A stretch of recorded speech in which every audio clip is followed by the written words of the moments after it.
Dan untuk membahasnya kami sudah terhubung lewat sambungan Zoom dengan pengamat olahraga Budiarto Syambazi. Selamat malam Mas Bas. Ini saya baru mendapat informasi nih, The Daddies kalah ya melawan Taiwan ya berarti ya pada 2 game langsung ini. Kalau misalnya Mas Bas melihat sendiri bagaimana nih permainannya The Daddies saat melawan tunggal, maksud saya double dari Taiwan ini? Iya, 2 ganda kita dikalahkan oleh Wang Li, pasangan dari Taiwan ini. Kalau saya lihat mereka berdua mainnya memang penuh determinasi ya, dan tekniknya lengkap sekali. Makanya kita nggak berkutik, 2 ganda kita ditaklukkan.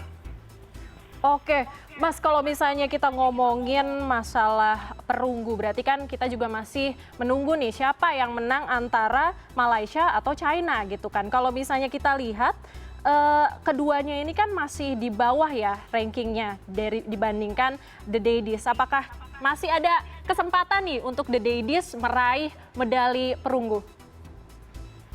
Satu hal yang harus diperhatikan, Sarah, sebetulnya ranking unggulan dan ukuran-ukuran lain yang selama ini kita kenal sudah hampir-hampir tidak berlaku di Tokyo ini. Karena apa? Karena pandemi. Pandemi itu menghambat para atlet, para pebulu tangkis untuk bertanding, bahkan berlatih. Banyak turnamen dibatalkan sehingga mereka sebetulnya datang ke Tokyo ini agak buta dengan peta kekuatan lawan terakhir. Jadi kalau dianggap sebagai apakah kita punya kans The Daddies besok atau lusa merebut medali perunggu, ya bisa saja. Tapi saya bayangkan dan banyak juga yang membayangkan bahwa memang berat. Persaingan sangat ketat dan juga para atlet itu terganggu sekali loh sama prokes yang ketat di Jepang selama ini. Apalagi memang kondisi di Tokyo dan Jepang kurang menggembirakan ya. COVID-nya bertambah sampai 70.000. Jadi ini semakin mencemaskan dan nggak ada penonton yang menyaksikan. Dukung itu faktor penting bagi para atlet, tapi mereka nggak bisa datang ke stadion. Jadi banyak faktor juga ya yang memengaruhi performa dari atlet-atlet kita, termasuk atlet yang baru bertanding nih, The Daddies. Nah, Mas Bas, besok kan juga Anthony Ginting akan melawan wakil Denmark Anders Antonsen yang merupakan pertemuan keempat mereka, dan di 3 pertemuan terdahulu Anthony ini sukses menyapu bersih kemenangan. Nah, kalau dilihat dari sejarah dan juga cara permainan mereka berdua, apakah optimis nih bisa menang? Saya optimistis Anthony bisa menang. Selain rekor 2-0, sekarang dia juga dalam kondisi yang kemarin bertanding itu lebih baik dibandingkan sebelum-sebelumnya. Sementara satu lagi kita punya harapan, Greysia Apriani. Ini mainnya luar biasa. Itulah penampilan yang terbaik yang ditunjukkan oleh para pebulu tangkis kita selama ini. Mereka bermain habis-habisan, all out, fisik dan mental diberikan 100% untuk Indonesia dan hasilnya ada. Nah, Mas Bas, kalau misalnya kita ngomongin masalah putri nih, kalau kita lihat tunggal putri kita sepertinya sudah lama ya tidak mencetak sejarah di Olimpiade. Kalau kayak gini nih, Mas Bas, kenapa sih kok bisa tenggelam gitu tunggal putri kita?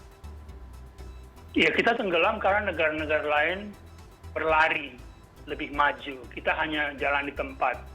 Dan saya kira itu bukan kesalahan siapa-siapa, tapi kesalahan kita semua, terutama pembinaan yang kurang berakar dari bawah ya. Kalau kita lihat China misalnya, mereka punya semua atlet hampir di seluruh cabur. Itu berkat pembinaan dari awal. Yang sangat terkenal itu adalah mereka membangun sekitar 2.000 sekolah bagi anak-anak China untuk aktif di olahraga. Lalu diarahkan kepada bakat, berdasarkan bakat masing-masing ke cabur-cabur tertentu. China itu pada tahun 84, Olimpiade 84 di Los Angeles, hanya merebut medali emas di 6 cabang saja. Sekarang mereka sudah merajalela kemana-mana. Itu berkat pembinaan yang atur,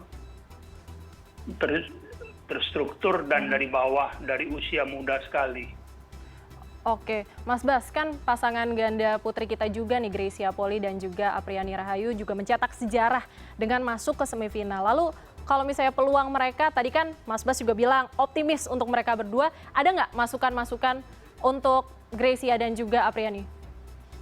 Saya kira bermain lepas seperti kemarin itu, benar-benar nggak punya rasa takut lagi. Karena dengan stamina yang sudah cukup, saya kira semangat dan juga fisik, saya kira bisa mengimbangi teknik ya. Oke, Mas Bas, kalau misalnya kita lihat nih ya, di ketiga kategori cabang olahraga badminton di Olimpiade Tokyo tahun 2020 ini, di mana Indonesia lolos, itu pasti ada China juga. Bisa dibilang atlet China di cabur badminton ini kan juga salah satu yang kuat gitu kan, negara yang kuat cabang badmintonnya. Apa sih yang harus diantisipasi dari pemain di Cina sendiri, Mas Bas? Seperti tadi saya sudah singgung sedikit, China itu di Olimpiade 84 Los Angeles hanya merebut 6 medali, 6 emas di 6 cabang. Dan itu cabang-cabang yang sekarang kita menjadi andalan, angkat besi, badminton, lalu tenis meja, dan lain-lain lah. Jadi artinya apa? Artinya mereka waktu itu mengkonsentrasikan diri pada cabang-cabang yang tidak diperhatikan oleh negara-negara barat. Nah, mereka lalu menganggap Olimpiade sebagai sebuah kesempatan untuk menunjukkan supremasi bangsa Cina.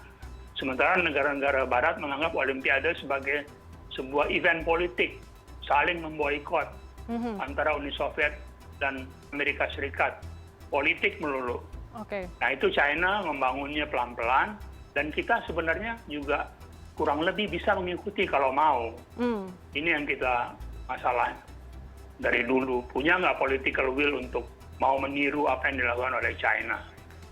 Oke, mungkin banyak PR-nya kali ya untuk atlet-atlet di Indonesia. Nah, kalau untuk Olimpiade 2024 nanti di Paris nih Mas Bas, apa yang harus dipersiapkan nih oleh atlet kita, khususnya di cabang olahraga bulu tangkis? Kita dari dulu selalu merebut medali dari cabang perseorangan, bukan cabang bergu. Ya, panahan, Olimpiade 88, lalu bulu tangkis, Olimpiade 92 Barcelona, lalu mulai tahun 2000 di Sydney Olimpiade kita merebut juga medali dari cabang angkat besi. Jadi kita unggul di olahraga perseorangan. Kalau di bergu kita berantakan. Jadi mestinya pemerintah dalam ini Kemenpora fokusnya kepada cabang-cabang perseorangan yang kita dapat andalkan, yaitu bulu tangkis, angkat besi, dan panahan. Tapi nyatanya memang selama ini pembinaan yang terukur, terfokus ke cabang-cabang yang kita andalkan itu kurang diperhatikan. Terlalu melebar kemana-mana. Semua mau ikut dibina. Semua nggak punya prestasi apa-apa. Padahal ya, jangankan prestasi, bikin kejurnas saja yang rutin tiap tahun mampu.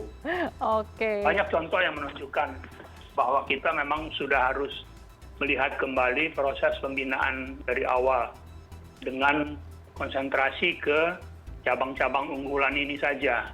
Dan ini sebentar lagi loh 2024 Olimpiade Paris. Betul banget. Karena kemarin yang 2020 di Tokyo ditunda ke 2021. Jadi dari sekarang harus siap.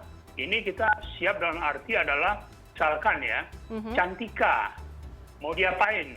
Dia sudah meraih medali perunggu di kelas 49 kilo angkat besi. Harapan ini usia belum 20.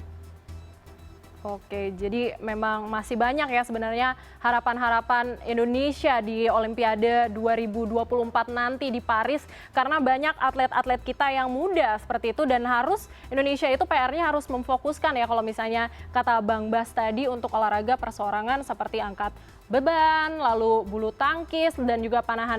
Baik, terima kasih Bang Bas nih, Mas Bas, untuk sudah bergabung, meluangkan waktunya bersama kami di CNN Indonesia Connected. Ini kita masih punya harapan untuk atlet-atlet cabang bulu tangkis di Olimpiade besok. Kita lihat besok. Terima kasih Mas Bas atas waktunya.